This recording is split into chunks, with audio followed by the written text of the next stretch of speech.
Hello, you're listening to On Israel in Al Monitor. I'm Ben Caspit from Tel Aviv. Huge sighs of relief could be heard this week in at least two world capitals after the fragile coalition of Naftali, Bennett and Yair Lapid pushed its budget through the Knesset, beating Benjamin Netanyahu's opposition hands down. This means that barring the interference of a higher power, Netanyahu's ability to bring down the government has shrunk to a bare minimum. It also means that Lapid stands a very good chance of being sworn in as Israel's next prime minister in less than 2 years.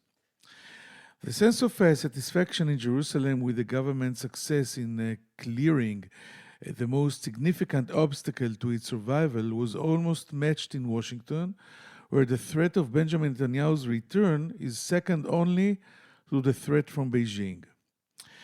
But what happens now on the axis between these two capitals? The threat to the budget approval weighed heavily on contacts between the sides since the new government took office in June, putting on hold many crucial decisions in order to avoid upsetting the government's hairbreadth Knesset majority, which could have resulted in its collapse and new elections. You want to reopen the U.S. consulate in Jerusalem, the Israelis would say to their American counterparts, wait till after the budget. You want us to limit construction in the settlements after the budget. You want us to make concessions to the Palestinians. You guessed it, wait till after the budget passes. Well, we are now after the fateful vote, but before a host of questions. What happens next? Where is the relationship between Bennett and Biden, Lapid and Blinken heading? Will the renewal of U.S. negotiations with Iran test the limits of this friendship? Will the Biden administration ramp up pressure on Israel to negotiate with the Palestinians? Will Israel-led Biden make good on his campaign promise to reopen U.S. consulate for the Palestinians in Jerusalem? And just who is the new American ambassador to Israel, who was finally confirmed by the Senate last week? We will put all these questions to today's particularly distinguished guest, a gifted journalist, respected writer and analyst, an American Jew, one of the most knowledgeable experts on the peace process and U.S.-Israel relations. David Makovsky was the editor-in-chief of the Jerusalem Post and the diplomatic correspondent for Haaretz, covering the Israeli-Palestinian peace process for over a decade. These days, he is a senior fellow at the Washington Institute for Near East Policy, the author of many publications and books, the latest co-written with Ambassador Dennis Ross. David Makovsky will be right here with us after this short break. Hi, I'm Elizabeth Hagedorn, and I'm the State Department correspondent at Al Monitor. And I'm Joe Snell. I'm Al Monitor's video editor. Let's admit it, this past year has been difficult to stay on top of the news and sift through what's accurate and what's misleading. Let Al Monitor help you. If you care about the Middle East and North Africa, you should consider listening to Al Monitor's audio series On the Middle East with Andrew Parasalidi and Amber and Zaman, and On Israel with Ben Caspit. You can now watch our newest video podcast, Reading the Middle East with Gilles Capel. You can subscribe to these series on your favorite podcast platforms. And through a host of free daily and weekly newsletters, we offer a range of perspectives with the highest journalistic standards. You can subscribe to these newsletters at almonitor.com. As an award-winning media service headquartered in Washington, D.C., Al Monitor has a network of over 160 contributors around the world. So if you haven't done so already, be sure to visit almonitor.com, where you can find all of these newsletters and podcasts along with first-class reporting and analysis.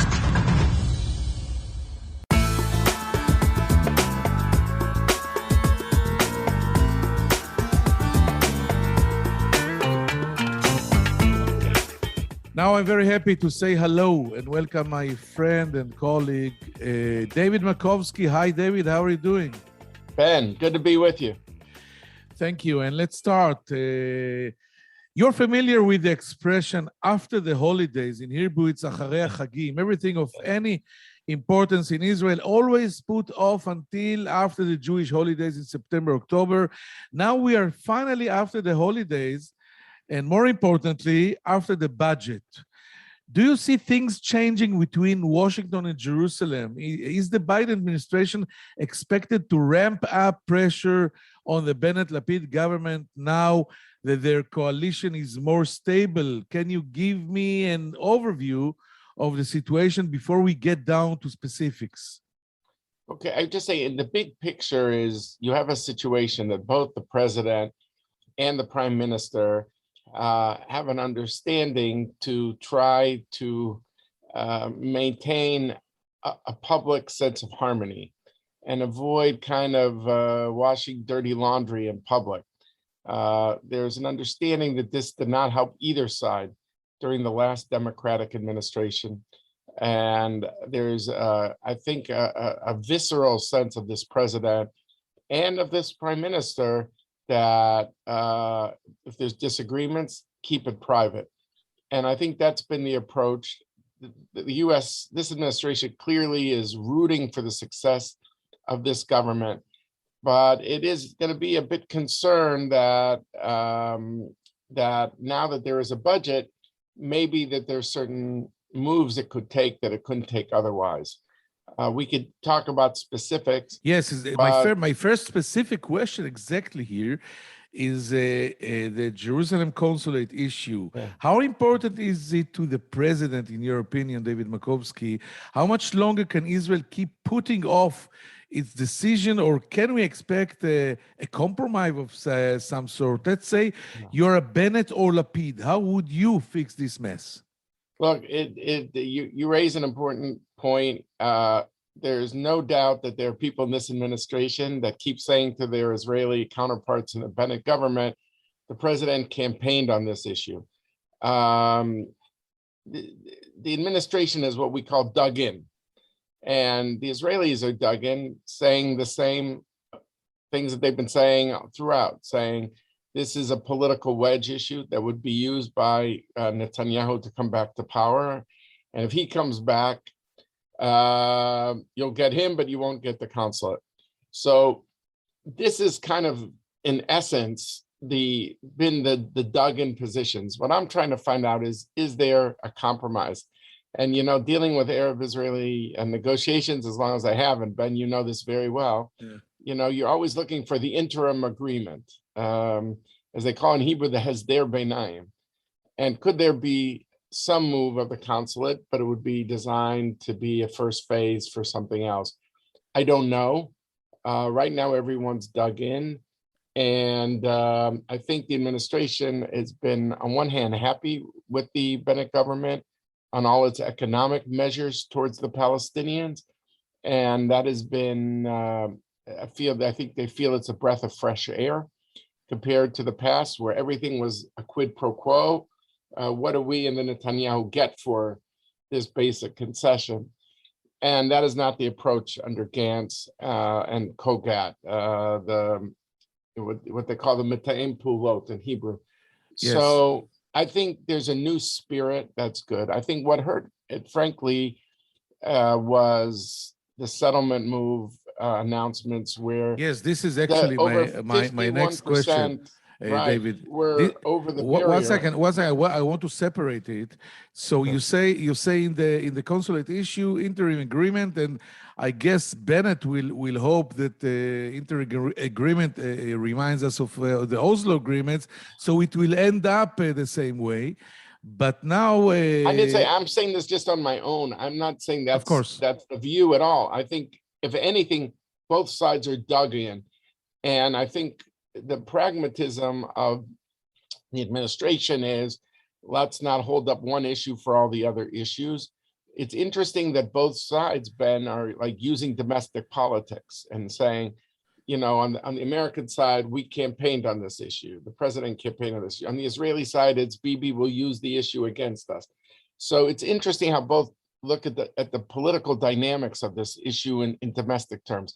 What I'm wondering is, whenever I see two parties so dug in and they don't move, I wonder is, could there be some sort of interim agreement of a temporary move, which, you know, maybe it would then, you know, as they plan logistics for somewhere in East Jerusalem or something like that. I don't think they would consider Ramallah. But I wonder if this is a possibility. Right now, the administration has been, because of the budget and other things, it has been happy to make progress on economic issues. But like I said, they're disappointed very much on the Bennett government on the settlements question. By the way, I heard exactly this idea of an interim agreement or an embassy or a consulate in Ramallah that will have a branch in East Jerusalem from guys in our side. Yeah. And it's fascinating and very interesting that, just like you said, that the both leaders are talking or committed to their base back home. Now exactly what you just said, the Palestinian greater issues, the administration was highly and publicly critical of Israel on the Palestinian issue recently. I'm talking about the designation of 6 Palestinian groups as terrorist organizations by Defense Minister Gantz, and of course the approval of thousands of new housing units for settlers in the West Bank. Can we expect additional clashes on these issues, or is the worst behind us?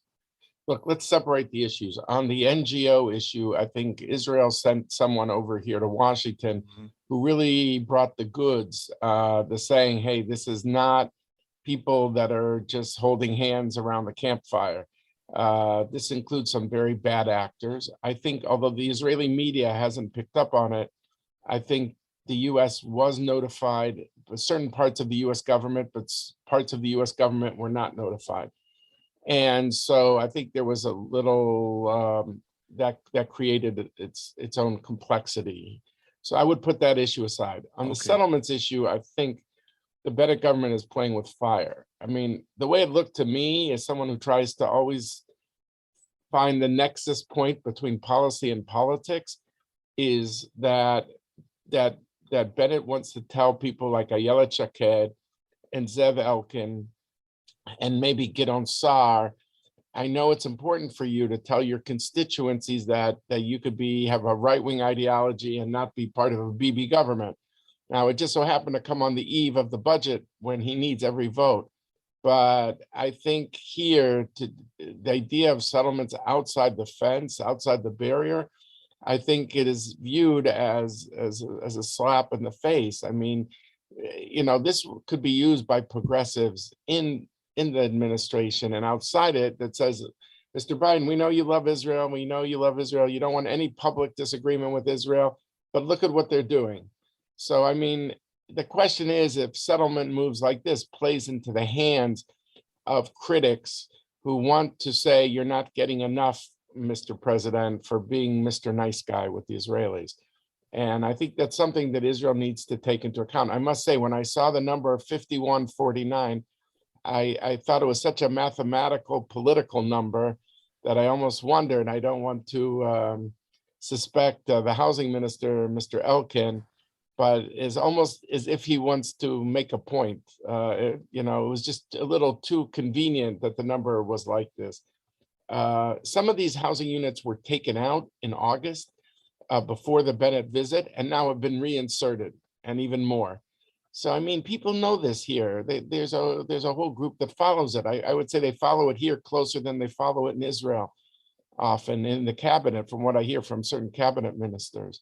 So, but I think people should know there that these sorts of things are picked up on here very closely. And what do you say as a follow-up question about the fact that right after approving, I know the number of 3,200 units, right after approving the units for the Jewish settlers, the government was supposed to approve 1,200 units for Palestinians in Area C, which is a gesture that they were waiting long for, maybe in the idea of easing both sides or pleasing both sides. I think the principle is good that they did it, and that is something appreciated here. Although I'm waiting for some Ma'ariv columnist to do an investigation and saying, of these 1,300 units, of which I think only 200 already finished the authorization, how many of them have already been built before, and this is post facto? I think the number might be very high. So I'm sure there'll be some Ma'ariv columnists that will look into this. So the idea is good. On the ground, the situation is something else. Yeah, but look, the thing is that Bennett came in again, they think he's a pragmatist on a lot of issues. And they were hoping, I think, on the settlements issue, that he would look for the common denominator in his government, which might be, and this is me talking, not that the administration approves the blocks, but if they would have gone into certain blocks, I don't think you would have had the same response. They are trying to avoid all public disagreements with Israel. So if, the fact that, as you picked up on it, Ned Price did what he did at the State Department, which has been rare, and then Tony Blinken followed it up with a call to Benny Gantz, that tells me that they want to make a point that they've avoided making a point until now. So is this an aberration, or is this the new normal? You have to tell me, but it's that that issue and the consulate issue have been points of discord. But I think overall there's a sense that there's a government that wants to work together, and I think they've been actually, on the good side, pleasantly surprised on the economics with the Palestinians, that there's an approach of wanting to help. On Iran, that they're trying to solve things behind we will closed reach Iran doors. shortly. Okay, sorry. As you imagine. You are, David, one of the most foremost experts on every aspect of Israeli-Palestinian negotiations in recent decades. Maps, demographics, settlements, all the proposals made and buried, all the rounds of talks. Do you still see the two-state solution as a relevant prospect, given that Israel's coalition is paralyzed on these issues because its members have such clashing views, while the administration is focused on China? Is there anything left to do right now?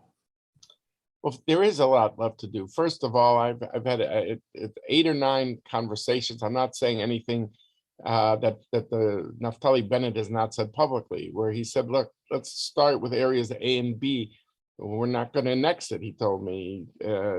And let's improve economically the standard of living. Now, I know the Palestinians hear that and they hear economic peace, and that they don't want that to be the end, but it's not the end, it's the beginning. And I think even with all the bad blood between the Emiratis and the Palestinians, I have reason to believe, I'm not just my own think tank theory, that the Gulf would help out if it was a private sector initiative. I think when Bennett tells the New York Times, economy, economy, economy, I think if you focused on A+B, he called it autonomy on steroids. He used that phrase with me, and he's used the phrase publicly. I think this is an opportunity to start something. And just like the work permits are good, this from Gaza, this is also would be something. So look, back to I'm not trying to duck your broader question about 2 states. It's clear that they cannot implement 2 states now on either side. The Venn diagram doesn't overlap on the decision makers and the public. It's clear, it's obvious. But the question is, do you shut the door for generations? What they call in Hebrew, Bechi L'Dorot. This is the question. This is why I'm so focused about outside the barrier. It's clear it can't happen now. It's obvious. But the question is, do you want to make sure it can never happen?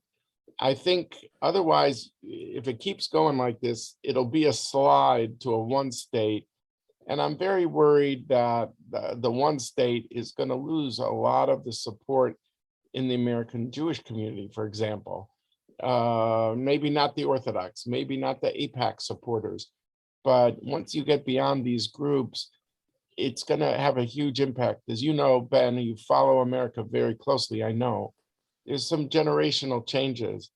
And you also have people, even Jews, who outside the non-Orthodox define their Judaism as tikkun olam, which means repairing the world.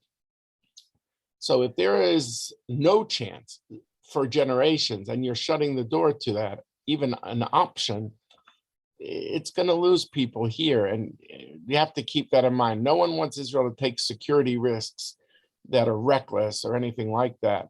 But the question is, do you leave the door open for at least a possibility in the future? And do you do what you can? Start with A+B. More than 80% of the West Bank Palestinians live in the A+B areas. A means the urban areas, and B are the environs around the urban areas. There are things you can do to begin. And I think what's refreshing is that the Bennett government is coming at least with more of an open mind on the economic issues. So I'm not so pessimistic, even if I think I'm realistic that there's no two states tomorrow morning. You touched right now a very sensitive and I think hugely important point, talking about Israel and the American Jews.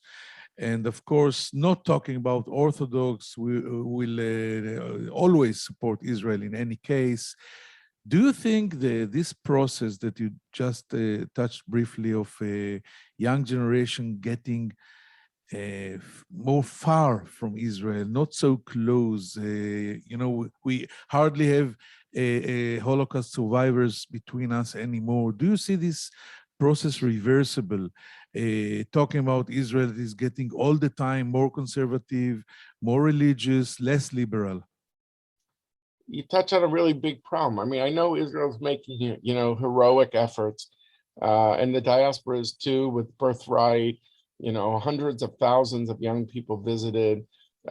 Jewish Agency led by Naftali Sharansky, Bougie Herzog. They've made huge efforts, but these countervailing efforts are strong too.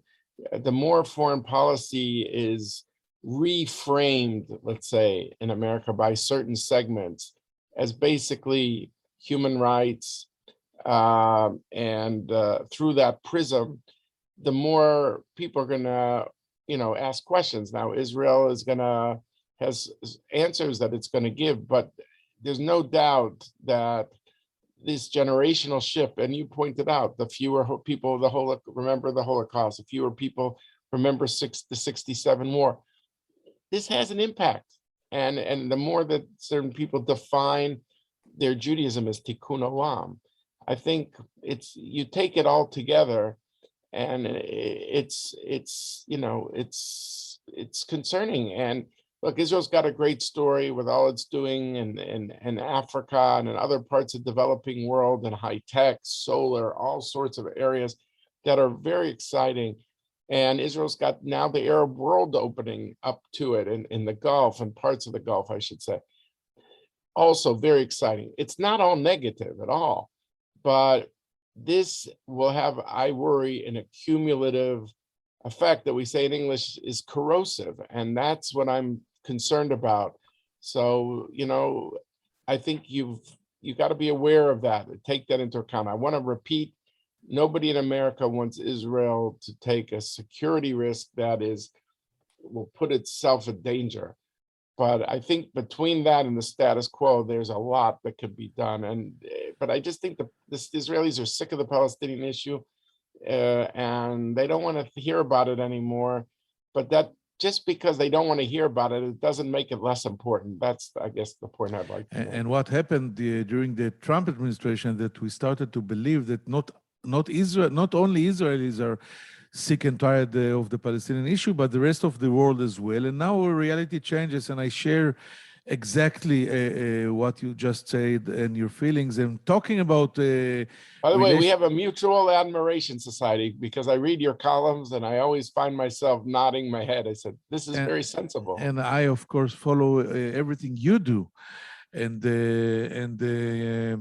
really excited with it. And talking about relationship in trouble, let's talk about Israel's relationship with the Democratic Party. It's no secret that Netanyahu damaged Washington's bipartisan approach to Israel with his complete identification with Trump and his address to Congress, this famous address in 2015 against the wishes of the Obama administration. On the other hand, there is a progressive bloc in the party that despises Israel,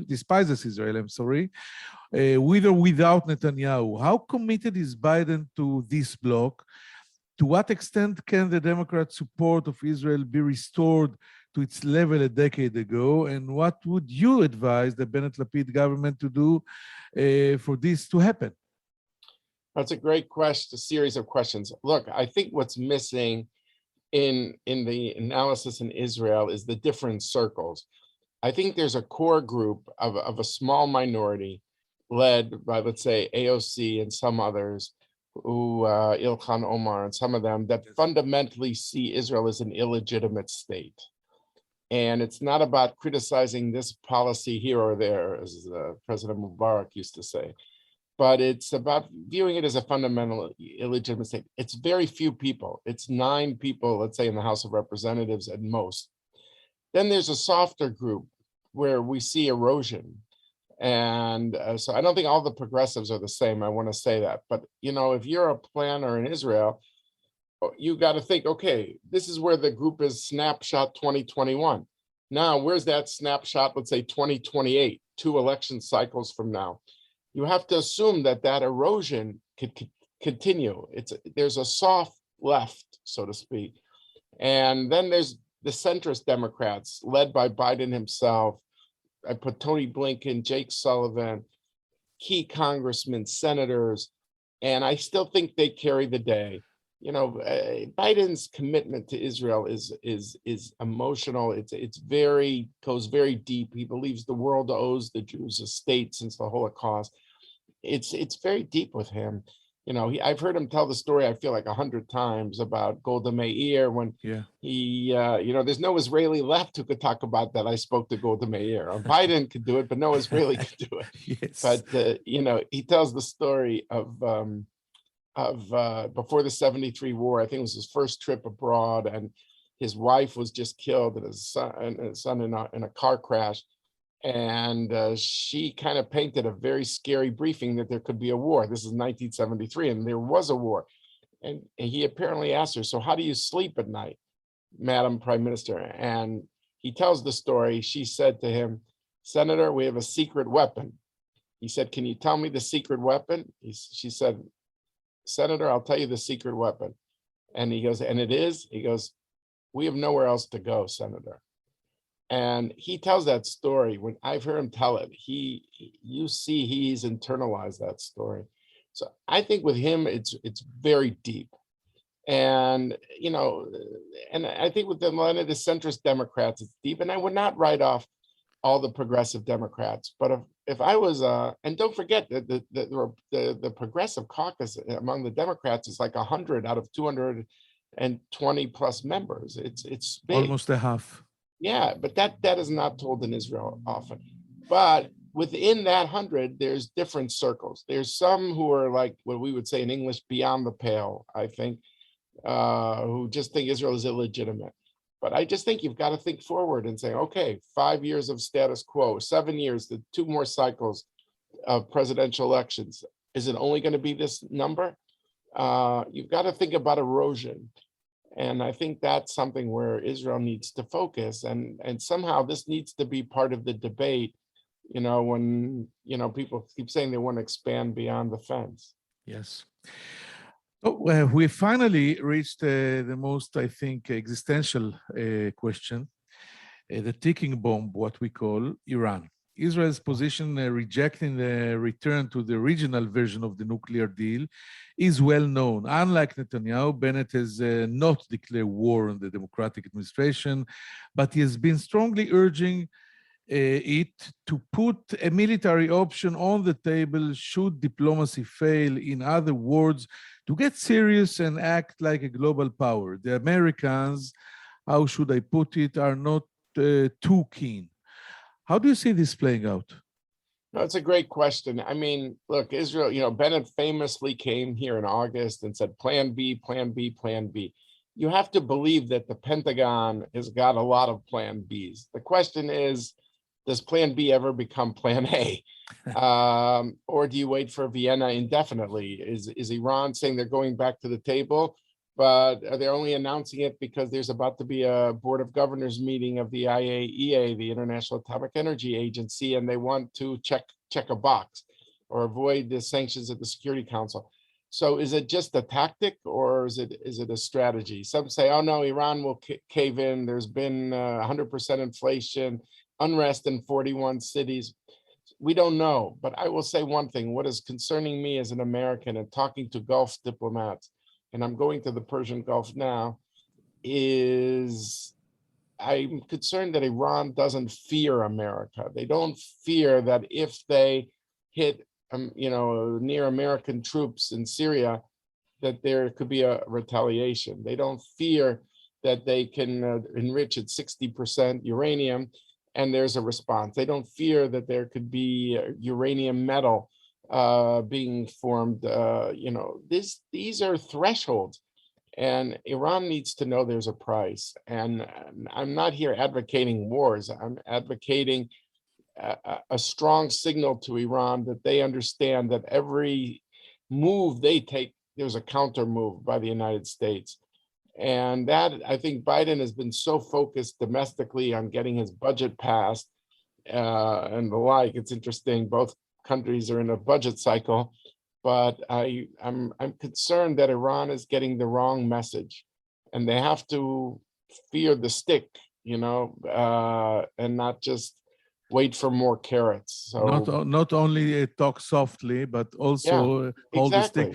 exactly. And it reminds me the first, I'm sure you remember it as well, the first meeting and conversation between President Clinton and very young Prime Minister Netanyahu, when after the meeting, the president asked his staff, who is the president of the superpower between both of us? It's what drives most of Israel is crazy from left and right is that the United States is not acting like a superpower. You don't have to bomb or invade anyone. You just have to let them understand and know that they are dealing here with a global power that is able to retaliate exactly like you said, and you don't see the Americans understand it. Well, I think it's starting. It's just beginning. I mean, you have a situation now. There was the B-1, the bombers are now flying with escorts. Escorted by Israeli Air Force. Yes. That's a new change in the last week. You had Lapid was in Bahrain and he was standing next to a U.S. Navy ship. Now that might sound like a technicality or a tourist thing. It wasn't. The Emirates air commander came to Israel for a multilateral military exercise, and there were other countries. It's fair to say, I would think, that these countries checked with the US before they did it. I think we might be seeing the last couple weeks a lot of these moves that are beginning to happen. I don't want to overstate it, because I think your critique and my critique is the same, but I think that there's going to be more signaling in the future. I could just say Dennis Ross, my colleague, who we wrote a book with, and our book came out now in Hebrew, but Chazak V'Amatz, about 4 leaders, both in Hebrew and in English. Be strong and of good courage. But he served in the Obama administration, and he did see that every time there was a signaling by the US, that maybe the public missed it, but the Iranians did not miss it. So I hope there's going to be more signaling going on by the Biden administration, because they have to fear America. This doesn't mean a war. The opposite. I think if you want to stop a war, you need deterrence. So I don't want any of the listeners to think I'm urging for a war. I'm just saying, if you want to avoid war, then you have to signal a sense of deterrence that the Iranians will receive. I totally agree. And my final question is, what can you tell us about Tom Nides, the new American ambassador to Israel, whose appointment was confirmed a few days ago? Yeah, look, I think Tom is going to do a great job. I could see him and Bennett really hitting it off. He's a new type of ambassador that we haven't seen before, who's gone to Israel. Usually the person who goes to Israel is either a foreign policy person from a think tank or something like that, or a foreign service officer, as we say, FSO, an American official diplomat. He is more coming from the world of politics in the Democratic circles. He's been a leading fundraiser. I don't know if it's been reported, but I think one of his kids went to the same private school as Biden's grandchildren. He is very plugged in with this White House. He knows the president personally. So this is, and he's raised a lot of money. He was Joe Lieberman's campaign director when Joe ran for vice president with Gore This in is good 2000. news. He lives the world of democratic politics. So I have a feeling for the Israeli media, it's going to be a festival, because my guess is that he's very accessible and he's very easy to talk to. And my guess is, given the fact that he has this Biden connection and, you know, he's got Biden's cell phone number, and what we hear is that Biden like put up his phone and told them, you know, he's told his ambassadors, you have a problem, here's my number, call me directly. So I think he'll have that access. And I have a feeling that he's going to my guess is he'll have a very close relationship with Bennett and Lapid, extremely close. On the policy side, he's smart, and I think he'll be a quick study. He's told Dennis and me, I've read your book already twice. So that was nice to hear. But Tell him to read he really mine as wants well. to succeed. He very much wants to succeed. This was really exciting. David Makovsky, I don't know how to thank you for being here with us in On Israel and Al Monitor. Thank you very much. Take care, and you take a trip to the Gulf. So try to have some fun. Toda rabba, David. Thank you. Anytime, Ben. It's always a delight to talk to you, and I hope you keep writing. Thank you very much. We'll take a very short break and be back right after it. Thanks.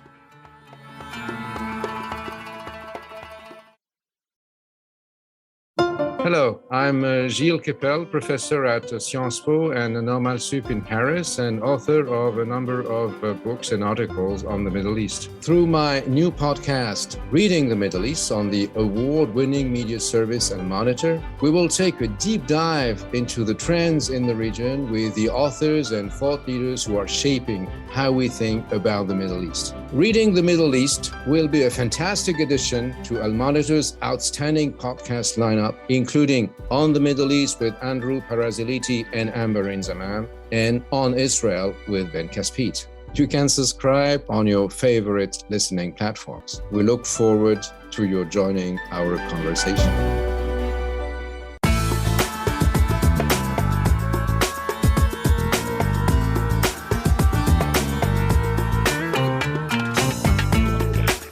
Thank you for staying with us.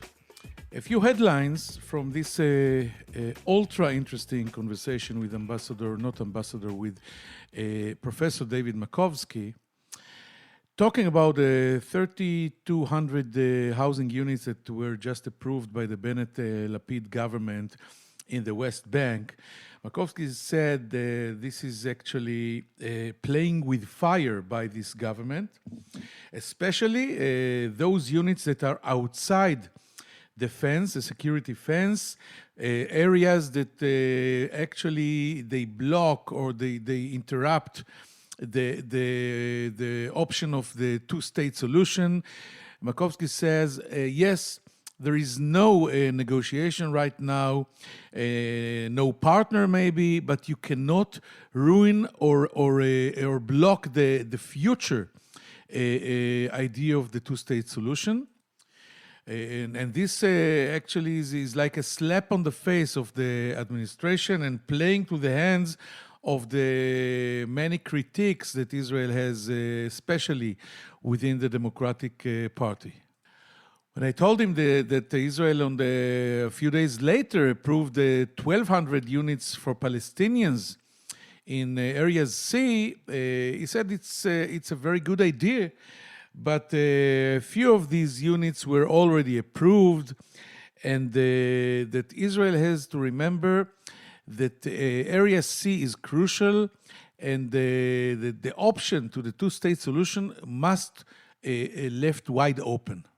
Touching the ticking bomb of the Iranian issue, David Makovsky said that he feels that in the administration, people are starting to understand what Israel is talking when it says that the Iranians, like Makovsky said, has to fear America if they want to bring them back to a real negotiation table, they must fear America. And he mentioned the B-2 bomber that just a few days ago crossed the Israeli skies towards the Gulf and was escorted by Israeli F-15s is first sign that shows the Americans are starting to understand the way they should deal with Iran. Makovsky emphasized that he is not preaching to a war. On the contrary, if you want not to have war, you have to have at least deterrence. And right now, there is no American deterrence in the Iranian side, and it has to be dealt. In the conversation, Makovsky shared my and many Israelis' deep concern about the gap that is getting wider and wider all the time between the new generation within the American Jewry and Israel. He said that it can be dealt and it's possible to try and close this gap, but the situation is right now is worrisome. I hope you found this conversation interesting, and I hope to find you here next week in On Israel in Al Monitor. I'm Ben Caspit from Tel Aviv. Thank you and take care.